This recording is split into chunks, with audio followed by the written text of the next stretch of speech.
네, 이슈플로우 시간입니다. 최근 우크라이나 곡물 협정과 관련해서 곡물 관련주들이 엄청난 상승을 보여준 가운데 이제는 설탕 가격 인상에 대한 우려감까지 나오고 있습니다. 이유는 바로 이상 기후 때문인데요. 최근 미국의 기상청은 엘니뇨 주의 단계를 발표를 했습니다.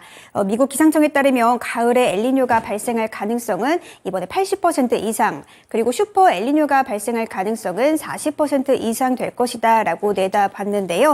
특히 일단 엘니뇨가 발생하게 되면 우리 기후에 많은 영향을 끼칩니다. 12월과 2월 사이 엘니뇨가 발생을 하게 되면 영향을 주는 차트를 좀 띄워주시죠. 네.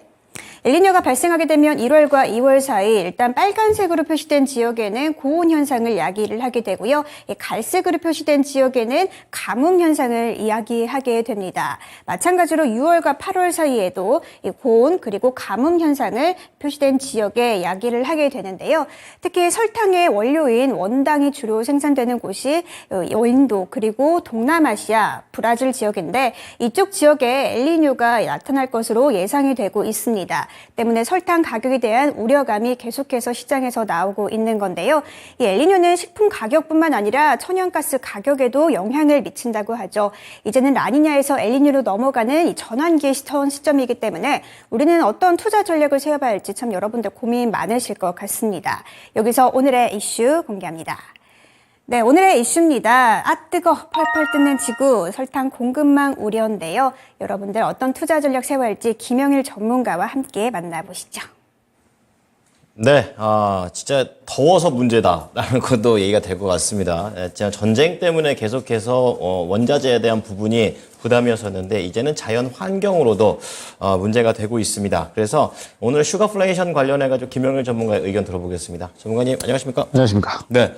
제목이 펄펄 끓는 지구, 설탕 공급망 우려. 여러 가지 중에서도 설탕을 또 집어주셨는데요. 좀 자세하게 세 가지로 나눠 보겠습니다.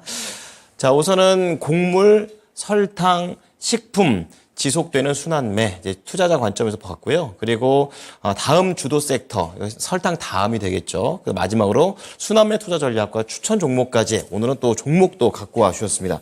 첫 번째 플로부터 볼까요? 사실 지금 이슈 플로우에서 다룰 만한 이슈가 네. 많이 없는 것 같아요. 그렇군요. 네, 그만큼 이제 시장에서 이제 순환 도는 이 이슈 자체가 많이 없다라고 생각을 해주시면 될 것 같고 네. 결국에는 이번 주에는 완전히 설탕 그리고 식품인 것 같거든요. 네. 그래서 이제 이 부분에 대해서 한번 이야기를 해보도록 하겠습니다. 결국에는 시장에서 이 수급을 이끌어 줄 만한 섹터가 부재한 상황에서 오늘 이제 추가적으로 시장에 하락이 나오고 있잖아요. 그러한 상황에서 결국에는 이 설탕에 관한 이슈가 나오고 있기 때문에 시장 하락에 반사적으로 지금 현재 강세를 보이고 있는 섹터다라고 생각을 해주시면 될 것 같습니다. 네. 그러면서 이제 상세한 이야기를 조금 이제 보게 되면 결론적으로는 식량 가격이 다시 올라가고 있다라는 부분인 거죠. 안 좋은 소식이군요. 일단은 1년 동안 계속 하락세를 보였어요. 식량 가격이. 그러다가 최근 4월 들어서면서 다시 한번 상승세로 전환이 됐다라고 생각을 해주시면 될 것 같습니다. 네. 그러면서 이제 뭐 곡물, 뭐 유지류, 유제품류 이런 가격들이 전체적으로 이제 어느 정도 하락을 하기는 했는데 문제는 설탕. 요게 이제 엄청나게 급등을 한 거죠. 육류하고 설탕이 굉장히 크게 이제 급등을 한 건데 특히나 설탕 같은 경우에는 1월 대비 27.9% 아니, 크게 상승을 유일하게 한 겁니다. 올라가네요. 네, 엄청나게 이제 상승을 한 거죠. 네. 그러면서 이제 육류, 특히나 이제 이 설탕 같은 경우는 완전히 이제 이 가파른 급등을 했다라고 생각을 해주시면 될 것 같고 그러다 보니까는 완전히 이제 설탕값이 이제 금값이다라고까지도 비유를 하고 있는 상황입니다. 그렇군요. 그러면서 일단은 지금 이 인도와 중국에서 생산량 전망이 계속해서 좀 하향하고 있다라고 생각을 해주시면 될 것 같고 네. 태국 그다음에 이제 EU 유럽연합에서도 생산량이 하락할 것이다 이런 이제 이야기가 나오고 있습니다. 네네. 물론 이제 뭐 브라질에서 사탕수수에 대한 생산량은 양호할 것이다 이야기가 나오고 있기는 한데 지금 현재 상태에서 이제 생각보다 비가 조금 많이 오고 있죠. 네. 네, 그러면서 이 강우량 증가로 인해서 이 수확이 지연되고 있는 그런 상황이다. 그게 악재군요. 네, 그래서 이제 전체적으로 이제 맞닿아지면서 비도 많이 오고 네. 그다음에 생산량도 이제 이 차질이 생기고 이러한 부분들에 대해서 설탕 가격이 크게 급등을 했다라고 생각을 해주시면 될 것 같습니다. 네네. 그러면서 이제 설탕이 결국에는 또 이제 언제 시장에서 주목을 받았냐? 그러면 결국 푸틴의 발언 때문이었던 것 같거든요. 그렇죠. 4월 한 중순쯤이었던 것 같아요. 그때부터 이제 대한제당이 상승이 나오기 시작을 했는데 네. 그때 당시에 이제 푸틴이 발언을 했죠.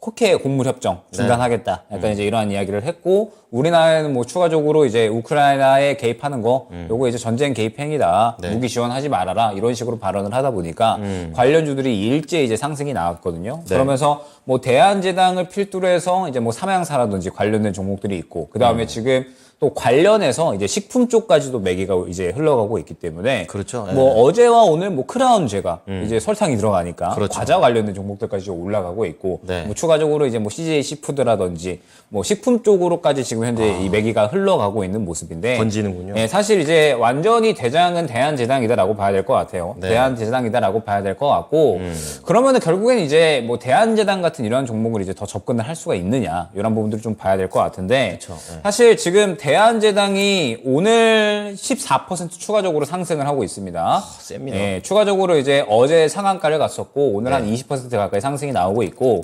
대한제당 우 같은 경우에는 오늘 상한가를 또 갔어요. 우선주가 더 강하군요. 예, 어제 상한가 가고 이제 오늘 상한가 갔으니까 추가적으로 좀 상한가를 연속으로 이제 보여주고 있는 모습인데 그러면 이제 여기서 중요한 게 추가적으로 더 접근을 할 수 있을 것인가?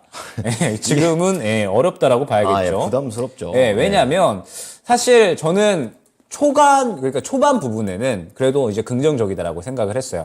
왜냐하면 시장이 하락하면서 대한제당이나 혹은 이제 뭐 그 외 방산주라든지 뭐 곡물 관련된 종목들이라든지 네. 이러한 종목들이 수급을 받아줬거든요. 그런데 지금 벌써 수급이 돌기 시작을 한 게 한 달째입니다.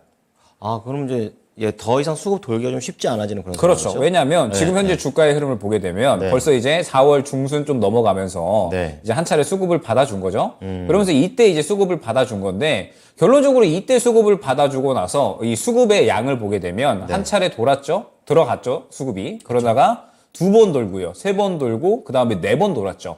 벌써 한 달 동안에 순환이 적게 나온 게 아니다라는 뜻이 많이 됩니다. 나왔네요. 예. 그러면은 이제 대한제당이나 이러한 종목들이 성장성이 있는 네. 앞으로 이제 우리 시장을 이끌어줄 수 있는 종목군들인가를 생각을 해보면 이쪽이 그렇지는 않잖아요. 여기 민감주 쪽이죠. 예, 네. 결국에는 이제 민감주 쪽이고 다시 가격 올라간다라고 하면서 시장이 하락하는 구간에 겹치니까 이쪽 네. 종목들이 수급을 받아주는 거거든요.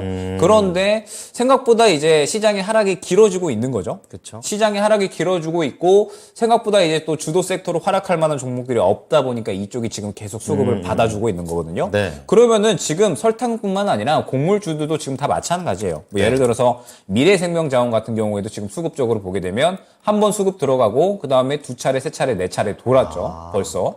그러니까 이제 미래생명자원도 오늘 추가적으로 하락 나오고 있는 거고 뭐 네. 팜스토리, 뭐 한일사료 전체적으로 다 마찬가지입니다. 아직까지 수급이 살아 있기는 해요. 어제 네. 워낙에 많이 들어왔으니까. 네, 네. 그런데 어제 들어왔던 것도 결국에는 시장의 순환이 이제 돈 시점을 봤을 때 한 달 정도 됐고 그 다음에 한 4번 정도 돌았기 때문에 이제는 여기서 추가적으로 돌만 할 것인가 더 지속성이 있을 것인가라고 생각을 해보면 이미 이제 상당히 많이 돌았기 때문에 이제 슬슬 리스크를 생각을 해야 된다는 거죠. 이거 따라가면 안 될 것 같다는 생각이 저는 더 큰데요. 네, 그래서 네. 지금 구간에서 사실 저 같은 이 단기 트레이딩 하는 사람들에게는 나쁘지 않은 종목들이거든요. 지금 이 순간에도? 네, 지금 이 네. 순간에 사실 어찌됐든 이슈 따라서 수급을 잘 받아주고 있기 때문에 네. 순전히 수급만 봤을 때는 나쁘지 않았습니다. 네. 그런데 대한제당 같은 이런 종목들 보게 되면 사실 일전에 수급을 이렇게 강하게 받아줬을 때 네. 이때가 이제 좋은 거고 지금은 이미 수급을 이제 진입시키고 나서 분출이 나와버렸잖아요. 그쵸. 분출이 나와버렸으니까 지금 현재 구간에서는 그렇게 매력적인 종목은 아니다라는 거죠. 단기 입장에서. 예, 단기 이제 트레이딩 하는 네, 구간에선. 네, 네. 그러면서 이제 오늘 이제 비슷한 흐름을 보여준 게 결론적으로 저는 GSE였다라고 보거든요. GSE. 오늘 이제 이 가스 관련된 이야기가 네, 나오게 네. 되면서 지금 이제 GSE가 오늘 상한가를 한번 찍었다가 지금 살짝 조정이 나오고 있는데 예. GSE 같은 경우에도 오늘 저는 가장 좋게 본 종목이었어요. 물론 이제 완전히 갭으로 떴기 때문에 네. 접근은 조금 어려웠지만 보게 되면 저점 구간에서 수급이 상당히 잘 들어가 줬기 때문에 오늘 분출이 나온 거거든요.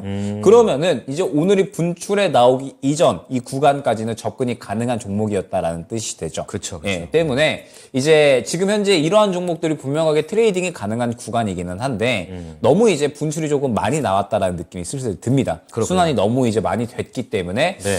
결국엔 중요한 부분인 것 같아요. 지금 현재 구간에서 이제 이 설탕이나 곡물 쪽을 따라갈 거냐 네. 아니면은 이제 올라올 종목들을 준비를 할 거냐라고 했을 때 사실 저번 주 정도까지는 그래도 계속 접근할 만한 구간이 있었다라고 하면 네. 이제는 슬슬 이제 끝마무리를 해야 될 시점이 아닌가. 그렇기 때문에 아직까지 한 차례 정도 더 접근 가능할 거다라고 생각은 돼요. 네. 한 차례 정도 더 접근 가능할 거다라고 생각이 되는데 이미 이제 관련된 종목들이 분출이 좀 많이 나온 구간이라서 이제는 슬슬 이제 한 번 정도만 더 진행을 하고 그다음에 새롭게 상승이 나올 수 있는 종목군들을 준비해야 되는 시점이 아닌가 생각이 됩니다. 그럼 만약에 단기 트레이딩으로 자신 있으신 분들은 한 번쯤은 해도 괜찮겠지만, 그렇죠. 근데 만약에 그게 아니고 놓칠 수도 있는 분들은 오히려 지금 들어가는 게 너무 끝물이다라고도 볼 수 있다는 얘기시죠. 사실 이 접근을 한다라고 하더라도 대장주 외에는 지금 이제 리스크가 상당히 좀 크게 생겼다라고 생각이 됩니다. 네, 왜냐하면 네. 이제 슬슬 순환이 많이 돌았기 때문에 다른 대장주는 쪽으로. 조금 더 치고 갈 수 있는데 네. 다른 종목들은 오히려 따라가는 듯 하다가 순식간에 또 물려버리는 경우가 그럴 수 생길 수가 있죠. 있거든요. 네. 때문에 슬슬 리스크가 생겨나고 있다라고 생각을 해주시면 될 것 같아요. 네, 아무래도 우리 투자자분들께서 지금 타이밍에 한 번 정도는 좀 고려하실 것 같다라는 생각이 들었는데 여기에서 방향성을 좀 잘 잡아주셨습니다. 자, 그렇다면 그래서 플로우 2가 두 번 다음 주도 섹터라고 말씀을 해주신 것 같아요. 어떤 부분 좀 보면 될까요? 그러니까 결국에는 지금은 우리가 버티기 구간이다라고 생각을 하거든요. 어제도 결국 제가 이제 이 설명을 드렸던 게 네. 반도체를 봐야 된다. 그런데 아직까지는 때는 아니다. 그러니까 관심 있게 봐야 된다 정도로 말씀을 드렸잖아요. 네. 아직까지 시장에서 이제 이 지수를 끌고 올라가 줄 수 있는 종목군들이 부재하다 보니까 지금 이제 시장 하락하면서 이쪽이 계속 돌고 있는 겁니다. 그렇군요. 그러면은 네. 결국에는 주도 섹터가 나와줘야 되는데 결론적으로 이 5월 달을 시장을 내내 끌고 갈 수 있는 주도 섹터가 나올 거냐? 네. 아직까지는 사실 조금 의심스럽죠. 지금 현재 실질적으로 좋은 이야기가 나오고 있는 쪽이 없다 보니까. 네네. 그래서 결국에는 이렇게 단기 주도 섹터라고 봐야 될 것 같아요. 뭐 곡물이나 설탕, 식품.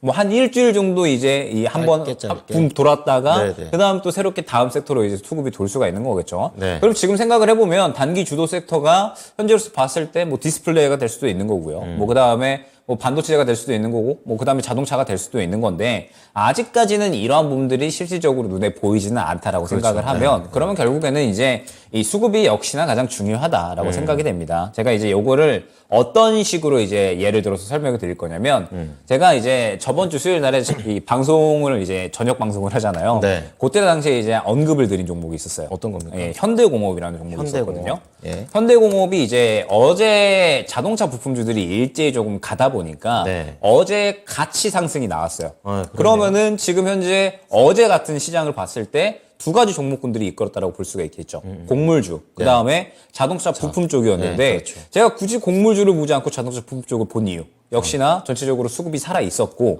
그 중에서도 자동차는 어찌됐든 미래 성장 산업인데 미래 이제 주요한 전략 산업인데 또 다른 주도죠. 네, 현대공업이 그나마 이제 수급이 좀 괜찮았다라는 거죠. 그래서 이제 이 보게 되면 제가 저번 주 수요일 날에 언급을 드렸으니까 한 요 정도 구간이 이제 언급을 드렸었을 거예요. 예. 이제 올라가기 전에 어제 올라갔을 올라가기 전에. 전에. 예. 그래서 요 정도 구간에 언급을 드렸다가 예. 어제 이제 갑자기 당일에 자동차 쪽이 확 가다 보니까 10% 넘게 이제 급등이 나온 거거든요. 그랬죠. 예. 네. 그래서 현대공업 같은 이제 이러한 종목들이 결국엔 중요하다. 보게 되면 일전에 한번 차익 실현이 나왔죠. 차익 실현이 나왔는데 예. 다시 이제 동그라미 쳐서 보면 차익 실현이 나왔는데 시장에 돌릴 게 없는 거예요. 예. 그러다 보니까 자동차 쪽 한번 더 돌려야겠다. 다시 들어가는 라고 이제 돈 많은 사람들이 생각을 한 거죠. 그래서 지금 돈이 또 들어간 겁니다. 결론적으로 차익 실현을 하고 나서. 그러면서 자동차 종목들이 일제히 그림을 다시 갖춰갔죠. 예. 뭐 일전에 언급드렸던 성우하이텍이라든지 뭐 에코플라스틱이라든지 뭐 KB 오토시스 뭐 등등등 해가지고 네. 자동차 쪽이 일제히 수급이 다 들어갔습니다. 그러다 보니까 이제 현대공업도 한 차례 더 수급이 또 들어간 거고 네. 제가 이제 요거 보니까 수급이 한 차례 또 들어갔네. 차익 실현하고 나서 돈이 또 들어갔다. 이거는 그럼 한 차례 더 해먹겠다. 라는 거구나. 그런 라고 생각을 심리군요. 한 거죠. 그래서 이제 현대공업을 다시 이제 저번 주 수요일 날에 안내를 드렸고 네. 그게 이제 어제 그대로 반응이 나왔다라고 생각을 해주시면 되는 재밌네요. 거예요. 네. 그러면은 지금 현재 구간에서 네. 단기 주도 섹터가 결국에는 이제 곡물, 설탕, 식품 다음에 네. 어디가 될 거냐? 그쵸. 아직까지 감이 안 와요. 결론적으로는. 뭐가 좀 시장에서 신호가 있어야지 그걸 좀 잡죠. 뭐 예. 2차 전지 쪽이나 네. 혹은 이제 뭐 디스플레이 쪽, 뭐 그 다음에 자동차 쪽 다 보여요. 네. 이제 일부 종목들은 다 보이는데 분위기를 주도해서 움직일 거다 이런 쪽은 아직 안 보이거든요. 그렇구나. 그러면은 지금 이제 해석을 해볼 수가 있는 게 네. 여전히 이쪽이 조금 더 돌겠구나. 그러면서 일부 개별주들, 네. 그러니까 이 2차 전지나 뭐 디스플레이, 뭐 혹은 자동차 쪽에 일부 개별주들이 추가적으로 살아있는 종목만 돌겠구나. 네. 이런 식으로 해석을 해볼 수가 있는 겁니다. 살아있다라는 건 수급이 살아있는. 그렇죠. 예, 수급이 예. 살아있는데 그렇죠. 시장이 이제 하락을 하다 보니까 그림이 깨져버린 친구들. 네. 제가 이제 최근에 많이 말씀드렸잖아요. 그렇죠. 그래서 결국에는 이러한 그림을 잡는 종목, 이러한 그림이 나타난 종목을 또 지금은 잡는 게 중요하다라는 겁니다. 아직까지 5월 달은 결국에는 제가 뭐 최근에 세린메이도 이야기를 했지만 네. 심심한 장세가 이제 이야기 될 거고 진행될 거고 그렇죠. 개별주 종목 장세가 이어질 거거든요. 네. 그래서 아마 살짝 심심할 겁니다. 어쩔 수 없이 심심할 거기 때문에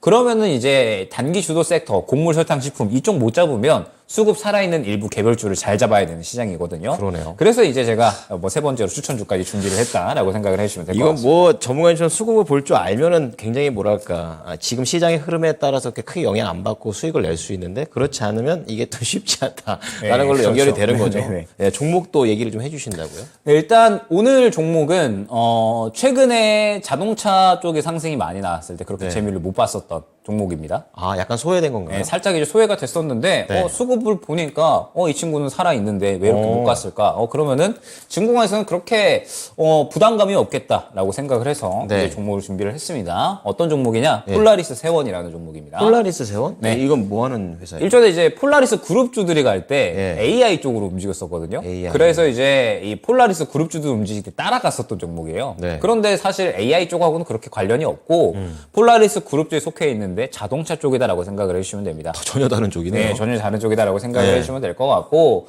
지금 현재 이제 사실 작년 4분기에는 실적이 그렇게 좋지가 않았어요. 네. 작년 4분기에는 그렇게 이제 실적이 좋지가 않았었는데 그래도 이제 작년 전체적으로 이 실적을 보게 되면 흑자 전환을 잘 해줬습니다. 그러면서 이제 작년에 역대 최고 실적을 좀 기록을 해줬고 네. 역대 최고 실적을 왜 기록을 해줬냐라고 봤더니 전기차용 수출 증가 그러면서 이제 이 폴라리스 그룹에 새롭게 이제 편입이 됐고 네. 그러면서 결론적으로는 이 납품하는 이제 기업들이 굉장히 이제 여러 가지가 있어요. 현대, 기아, 테슬라, GM, 포드, 리비안, 루시드 짱짱하네요. 전기차 쪽에 지금 거의 쏠려 있죠. 그러네요. 네, 그러면은 지금 시장에서 자동차 부품 쪽 중에 가장 조금 이 주목을 받는 쪽. 네. 그러면은 전기차 쪽에 이제 부품이 어느 정도 이제 납품이 되고 있는 그렇죠. 그러한 쪽에 이제 모멘텀이 형성돼 있는 자동차 부품 쪽들이 잘 가거든요. 그렇군요. 그래서 네. 지금 현재 폴라리스 세원이 사실 지금 그렇게 거래량은 만족스럽지는 않습니다. 그렇죠. 거래량은 만족스럽지는 않은데 지금 보게 되면 일단은 떨어질 대로 떨어진 구간이에요. 그래서 지금 사실 그렇게 단가 자체가 부담이 전혀 안 됩니다. 많이 떨어질 대로 내려왔네요. 떨어진 구간이고 예. 지금 일전에 거래량이 들어왔었던 구간들의 이 자금들이 그대로 살아있구나라는 생각이 굉장히 강하게 들었다라고 생각을 해주시면 될 것 같습니다. 네. 그럼 항상 제가 말씀을 드리는 게 이렇게 누군가가 거래량을 크게 조입을 시키고 누군가가 이렇게 크게 샀다. 누군가는 이 가격대의 매력도를 느낀 건데 그렇죠. 지금 시장이 급격하게 하락을 하면서 지금 이 폴라리스 세원이라는 종목도 추가적으로 상승을 하지 못하고 네. 조정이 나와버렸는데 예. 조정이 지금 나올 대로 나온 단가잖아요. 그렇죠. 그러면서 작년에 이렇게 뭐 최대 실적도 해줬고 그 다음에 전기차 쪽에 이렇게 모멘텀을 형성하고 있다. 그러면 사실 안 갈 이유는 없다라고 생각을 합니다. 그래서 그렇군요. 네. 폴라리스 세원이 지금 현재 제가 말씀드렸던 이제 거래량은 살아있고 수급이 살아있는데 시장 하락하면서 그림이 깨져버린 종목의 대표적인 모습인 것 같아요. 이런 걸 그런 차트로 보면 되는 예, 거군요. 그러면은 이제 이러한 그림이 이제 나와주고 있으니까 네. 그러면 거래하는 방법은 굉장히 쉬운 겁니다. 지금 현재 이제 단가로부터 딱 지지라인이 121선 2,200원이잖아요. 네. 그러면은 이제 2,200원까지 모아 나가는 겁니다. 2,200원. 그래서 2,200원 깨버린다. 그러면 그냥 정리해버리면 돼요. 그러면 손절가 한 마이너스 3, 4% 정도밖에 안 나오거든요. 네네. 근데 여기서 급등 나온다. 그러면 저는 적어도 이전 윗골이 2,600원 이상까지는 갈 거다라고 생각이 되고 그러면 10% 이상 수익률 나와주는 거니까 그렇죠. 굉장히 쉽게 매매를 할 수 있는 종목이 아닌가라고 생각이 됩니다. 그러네요. 네, 그래서 지금 여러분들이 하실 수 있는 매매는 저는 딱 두 가지라고 생각을 해요. 네. 지금 가는 거 따라 타던지 네. 아니면 안 간 거 준비를 하던지 딱 두 가지거든요. 쉬운 건 안 간 거 준비하는 게 편한데. 네, 그런데 그거는 네. 굉장히 잘 골라야죠. 그렇죠. 네, 굉장히 잘 골라야 되고 떨어질 대로 떨어지면서 이제 올라올 수 있는 종목을 골라야 되는데 네. 그러한 종목이 폴라리스 세원이 아닌가라고 생각이 되고 네. 오늘의 주제인 설탕 관련된 종목들 그렇죠. 사실 저 같은 이제 트레이딩 하는 사람들에게는 굉장히 유리하고 좋은 종목이 될 수가 있겠지만 저조차도 이제는 슬슬 보내줄 준비를 해야 되겠구나라고 생각을 하고 있는 종목군이다라는 점. 그렇군요. 그러면은 저도 이제 슬슬 새롭게 접근할 수 있는 종목들을 준비를 하고 있겠죠. 그렇죠. 이제는 다음 이제 돌 수 있는 단기 주도 섹터를 준비해야 되는 시기가 아닌가 생각이 됩니다. 네. 자, 오늘은 설탕 얘기로 시작을 해서 이제 설탕 말고 다른 쪽까지도 동시에 한번 봐보자는 의견에서 말씀을 드렸습니다. 폴라리스 세원이라는 종목까지 함께 한번 봐보시죠. 오늘 말씀 감사합니다.